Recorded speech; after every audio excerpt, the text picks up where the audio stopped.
Good evening, my friends.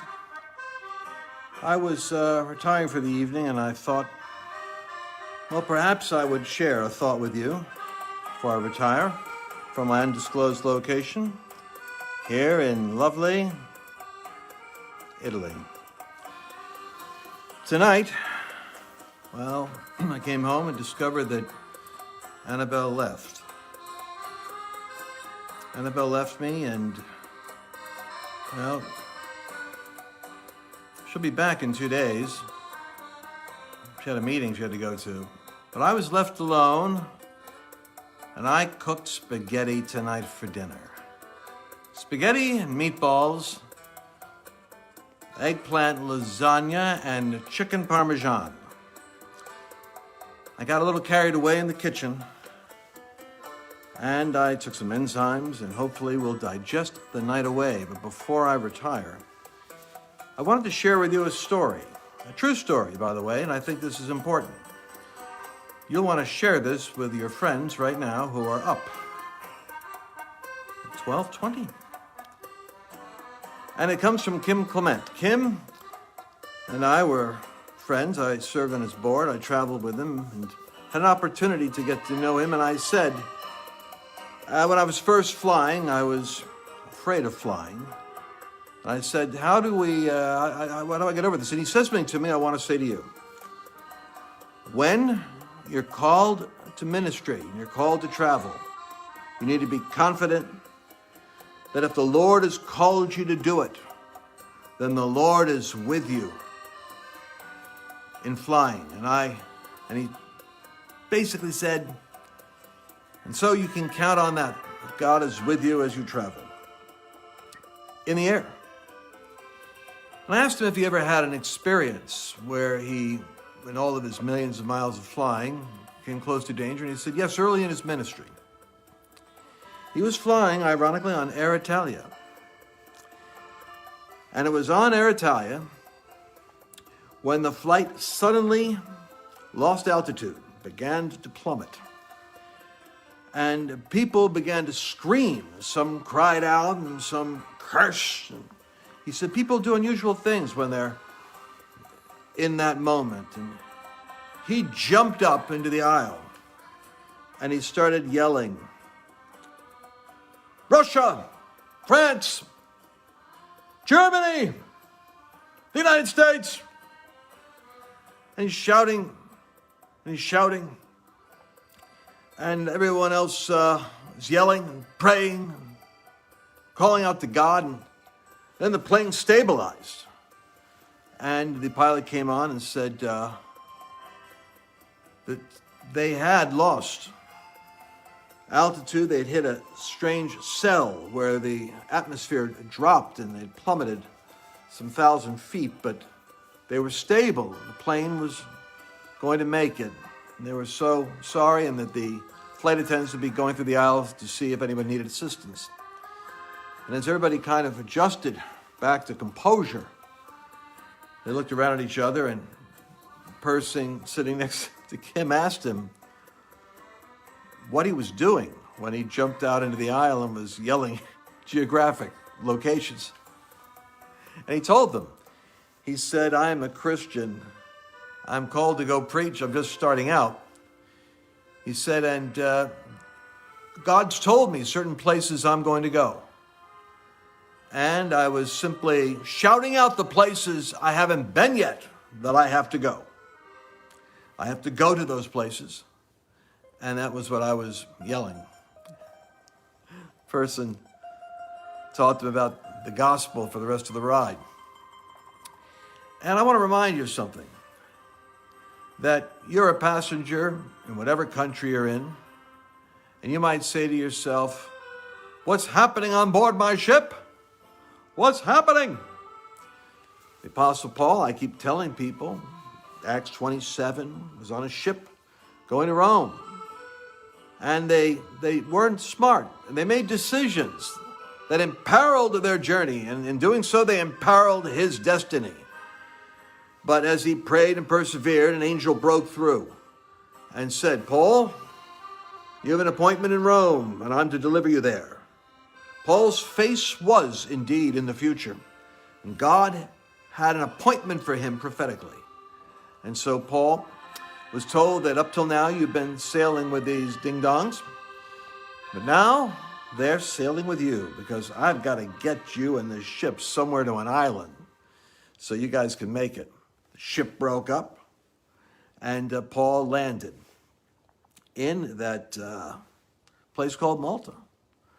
And when he landed there, the Lord had given him unusual favor with the natives in the land. And matter of fact, they didn't listen to him on board the ship, but they listened to him in Malta. And he ended up getting the father-in-law of one of the chieftains there healed. And next thing you know, other healing things happened. And while 270 of Paul's fellow shipmates, prisoners, soldiers, and the crew on the ship, while they were the captives of the island, they were watching Paul with unusual favor there with his ministry. And so Paul flourished on that island.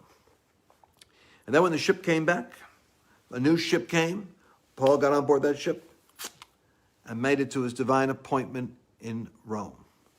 I want to remind you that the greatest argument you have for the life of victory that you're seeking isn't the decisions made by people in charge of your ship. It's the decisions that you make while they're making their decisions. And remember this, you're on board the ship. You have to pray for God to fulfill his purpose. And in your life, you have to be very clear about the unfinished work you're called to do. Remember what Jesus prayed in his last great prayer in John 17, Father, I have finished the work you gave me to do. Father, glorify your name. And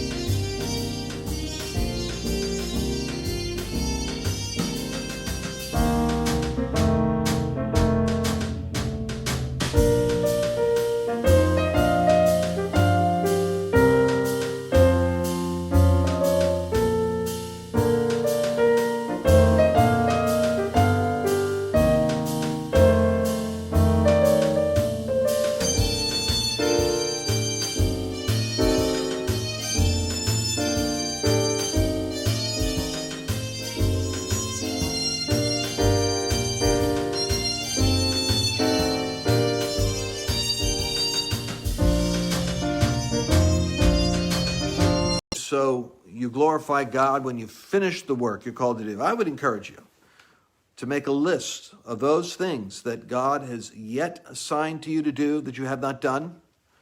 If you have any prophecy that's not fulfilled. Prophecy is a sore subject for some people, but I'll tell you what, it's life-giving to me all the time. I remember one time, another Kim Clement story, he was going to break open a prophetic ministry in Detroit, Michigan. And we were just on our way to Detroit at C.L. Johnson's church, great big thing called the Dome. It was actually a big dome. And they had a series, the pastor there, C.L. Johnson, had a series of prophetic ministries coming in one week after another to talk about the validity and the power and the reality of the prophetic. And Kim would be coming, and I got a chance to go with him to that meeting in Detroit. But unfortunately, about 2 weeks before we got there, one of the great women of the church, one of the old timers there, she had a notebook of all these prophecies, and she got up and she told the church, this thing is real, prophecy's real. And I want you to know that I have had prophetic words of my life for the last decade, and every one of those words has been confirmed and come true. And then, in a bit of bad timing, she died. She died, and the church was stunned that they were just beginning to get the drum roll of the prophetic into the church, and here this woman goes and dies on them. It was the great standard bearer for all those years on we need to get the prophetic in our church. And now she's dead. Bishop Bill Hammond went to that church the week before Kim and I had gotten there. And Bill Hammond had the task of trying to put in context what had happened. I thought you'd appreciate this bit of wisdom here. He says, I understand Sister so-and-so just passed away, and you all loved her and knew her for many years. She was really faithful, and she'd been talking to you about the importance of the prophetic, and then she got up and testified how God had spoken to her throughout her life, and she had them all in a notebook, and these things were fulfilled and happened. And he said, I just want to say to you, you think something went wrong, but here's the truth. If all of her prophecies were fulfilled, then her last testimony was to you, because there was nothing actually here left on the plate for her to do, and so her assignment was over. What you really want, and listen to me, what you want in your life is the frustration of an unfulfilled prophecy. You want the frustration of that unfulfilled prophecy, because that unfulfilled prophecy is when you get up in the plane and you shout out, Italy, Germany, France, Russia, China. You give that, whatever it is that God's called you to do that you haven't done yet. Because that, my friend, is the evidence of an assignment not yet complete. It's the evidence that your face is yet somewhere in the future, in some geography that God has put you there prophetically. God, as sits outside of time, has placed you into a purpose. And I pray for all of you that the Lord will give you some great sense of clarity regarding that which is incomplete, that he'll reveal it to you, or that which he's already promised that has not happened yet. Because that's your, if you don't mind me saying so, your guarantee of an unfinished assignment. And at the end of the day, an unfinished assignment is the greatest argument with death, because it means that you're not done yet. Does that make sense to you? Well, I hope you've enjoyed this little interlude in Italy. And Annabelle will be back in a few days. I told her that she and I need to do a little, perhaps we should do something together, do a teaching together. Because she's got some of the most amazing testimonies and stories of the supernatural. Do you know, one time she had an issue in her back that could not, she was going to the doctor, she was going to go, it looked like it could be, never solve the pain that was there. And then she had read a testimony booklet about a girl who had a Jamaican voodoo doll, and she got this little voodoo doll, and it was like this black doll pinned together with pins, and she said there was a rusty pin in the back that had a curse on it. And when she took that rusty pin out, the pain in her back was broken and she was healed. And Annabelle said, my mother brought me home that doll. I have that same doll. From where, was it Jamaica or was it Haiti? I think it might have been Jamaica. Well, no doubt, whatever it is, she'll correct me and tell me it was different. But I'll say Jamaica now, and we'll find out if I was right. Well, Annabelle found that doll, and she pulled out the rusty pin was put in her back. Who in the world puts curses on people for nothing? I don't know. But when she pulled out that rusty pin, she got delivered, and that pain in that part of her vertebrae was dislodged. And I think it's one of the most amazing things. But it's all kinds of stories like that, and I believe the supernatural is going to become more and more common for all of us in the days to come, because I believe we're kind of going towards our multi-moment. Things may shake, but it will be a multi-shake. All right. I'll be looking forward to seeing you tomorrow. And I'll be leaving my little Italian villa, hopefully not having to eat any more Italian food till my wife returns from Denver. Wish you a good night. Talk to you tomorrow. God bless you. And share this with your friends.